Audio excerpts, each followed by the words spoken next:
దేశ స్వాతంత్ర అనంతరం దేశం 100 భాగాలుగా విభజించబడుతుందని నాటి ఇంగ్లాండ్ ప్రధాని విన్స్టన్ చర్చిల్ అన్నాడని, కానీ ఇంగ్లాండ్ దేశమే నేడు 5 దేశాలుగా విభజించబడిందని వికారాబాద్ ఎంపీ కొండా విశ్వేశ్వరరెడ్డి గుర్తు చేస్తూ, నేటికి భారతదేశం నాడు సర్దార్ వల్లభాయ్ పటేల్ స్ఫూర్తితో సమైక్యంగా కొనసాగుతోందని, దేశ సమగ్రతకు సర్దార్ వల్లభాయ్ పటేల్ చేసిన కృషి మరువలేందని నొక్కి వక్కాణిస్తూ ఎంపీ కొనియాడారు. వికారాబాద్ జిల్లా కేంద్రంలోని బ్యాక్గ్రౌండ్లో సర్దార్ వల్లభాయ్ పటేల్ 150 జయంత్యుత్సవాలను పురస్కరించుకుని ఎంపీ జెండా ఊపి యూనిట్ మార్చిని ప్రారంభించారు. అనంతరం ఏర్పాటు చేసిన విలేకరుల సమావేశంలో ఎంపీ మాట్లాడుతూ, దేశ సమగ్రత సమైక్యతకు ఎనలేని కృషి చేసిన మహనీయుడి గురించి ఇప్పుడిప్పుడు యువతకు తెలుస్తుందని ఎంపీ తెలిపారు. తన ఆరోగ్య పరిస్థితిపై కామెంట్ చేస్తూ మాజీ మంత్రి భారత నేత కేటీఆర్ సోషల్ మీడియాలో తాను చనిపోవాలని పోస్టులు పెట్టడాన్ని ఎంపీ తీవ్రంగా ఖండించారు. సిగ్గులేని దరిద్ర రాజకీయాలు చేస్తున్నారని ఎంపీ ధ్వజమెత్తారు. వేలాది ప్రజల ఆశీస్సులు ఉన్నంత వరకు తనకేమీ కాదని, అది వారికే అవుతుందని ఎంపీ అన్నారు. కార్ రేస్ కేసులో కేటీఆర్ జైలుకి వెళ్లడం ఖాయమని ఎంపీ అన్నారు.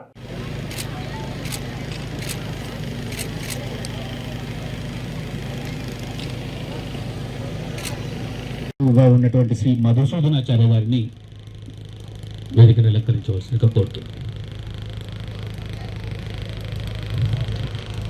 ముందుగా మన గౌరవ పార్లమెంట్ సభ్యుల గారిని సర్దార్ వల్లభాయ్ పటేల్ గారి చిత్రపటానికి పుష్పాలు సమర్పించడం ద్వారా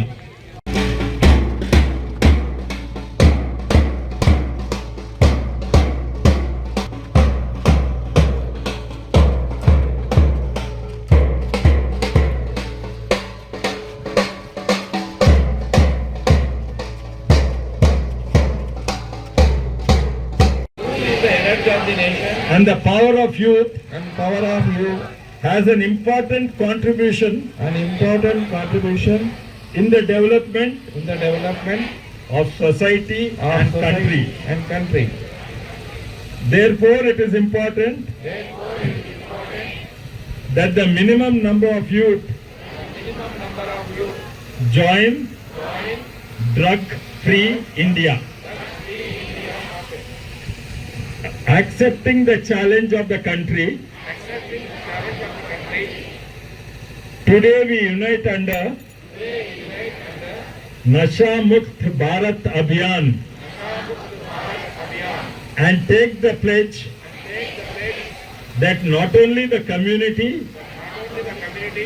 family, friends, but also ourselves will be free of drugs. Because the change to start with ourselves. So let us all together. Adi, it is super. Okay, sir. Good luck, sir.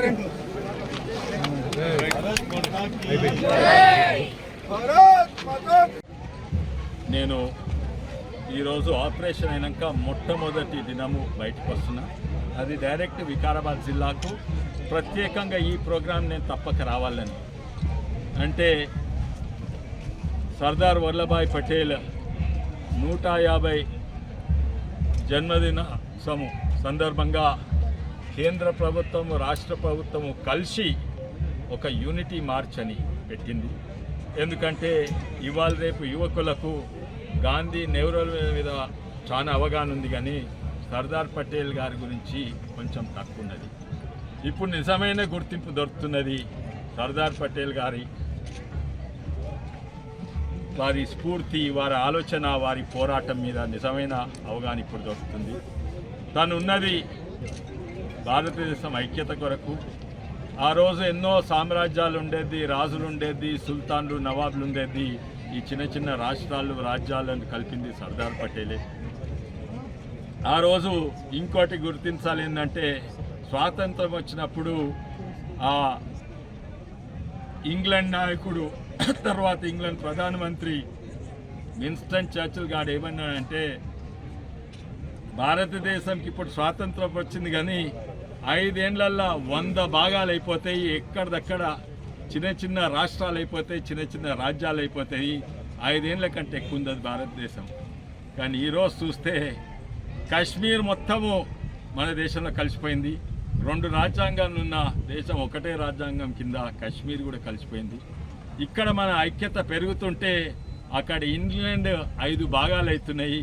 England అది పోయి Scotland వేరే అయిపోయింది, ఇప్పుడు Wales వేరే అవుతుంది, Ireland వేరే అవుతుంది, northern Ireland వేరే అవుతుంది, ఇంగ్లాండ్ వేరే అవుతుంది. అన్ని దేశాలు విడిపోతున్నా కూడా మన దేశం ఐక్యత పెరుగుతుంది. అది సర్దార్ పటేల్ స్ఫూర్తి వల్లనే, ఆయన పోరాడిన దానివల్లనే. అందుకే ఈరోజు గట్టిగా చెప్పొచ్చు ఏంటంటే సర్దార్ పటేల్ అమర్ హై అని చెప్పొచ్చు. దాని వెనుక అర్థము మీనింగ్ ఉన్నది, అది స్లోగన్ కాదు. కానీ నాకు సంతోషము, నేను పెద్ద ఆపరేషన్ అయినా కూడా నేను ఎంతోమంది అభిమానులు, ఎంతోమంది అన్ని పార్టీల నుంచి కూడా మీరు కోలుకోవాలని వాళ్ళు మెసేజెస్ పంపిండ్రు, కొంతమంది ప్రార్థన చేసిండ్రు. వాళ్ళందరి మంచి ఆలోచనతోటి, వాళ్ళందరి అభిమానంతో నేను దబ్బున కోలుకున్నాను. ఇంకా 2 వారాలు నేను ఇన్ఫెక్షన్ లేకుండా దూరంగా ఉండాలి అందరితోటి. కానీ అందరికి కూడా ధన్యవాదాలు. కానీ వేలాది మంది చేసినా కూడా కొంతమంది దరిద్రులు నువ్వు చచ్చిపోతే బాగుండు, నువ్వు సావురా అని పెట్టినరు. సిగ్గులేని రాజకీయాలు. వీళ్ళందరూ మాజీ ముఖ్యమంత్రి కొడుకు సోషల్ మీడియా వాళ్ళు. వీళ్ళు ఇంత దరిద్రులు రాజకీయాలు ఉండరంటే, ఎందుకంటే టీఆర్ఎస్లో కూడా ఎంతోమంది నాకు అభిమానులు ఉన్నారు, వాళ్ళు చెప్పినారు కాంగ్రెస్ పార్టీలా. కానీ ఆ గ్రూప్ మాత్రం ఒక గ్రూప్ ఉన్నది, మాజీ ముఖ్యమంత్రి కొడుకు Ramarao group, social media group. వాళ్ళు పెట్టిండ్రు సోషల్ మీడియాలో ఏంటంటే నువ్వు సావురా చచ్చిపోరా. నేను ఎక్కడ సావను, ఎక్కడ చచ్చిపోను, నేను ఉంటాను. ఏమన్నా అయితే మీకే అవుతుంది కానీ నాకేం కాదు. ఇది సంతోషము. వికారాబాద్ జిల్లాకు వస్తున్నాము. ఈరోజు మమదాబాద్ పోతున్నాము, అట్లనే ఆడ సిమెంట్ ఫ్యాక్టరీ మంబాపూర్ పోతున్నాము. అట్లనే సిమెంట్ ఫ్యాక్టరీ వల్ల కొంతమందికి నష్టమైతే వాళ్ళు కూడా మేము మీకు కాంపెన్సేషన్ చెక్స్ ఇస్తా అంటున్నారు, వాళ్ళు కూడా ఇస్తున్నారు. అయితే సంతోషం. నేను మళ్ళీ ప్రజలతో తిరుగుతా.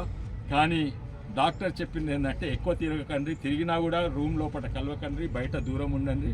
అందుకే ఈరోజు అవుట్డోర్ ప్రోగ్రాము ప్రెస్ మిత్రులు కూడా సహకరించారు, దూరంతో పెడుతున్నారు, బయట పెడుతున్నారు.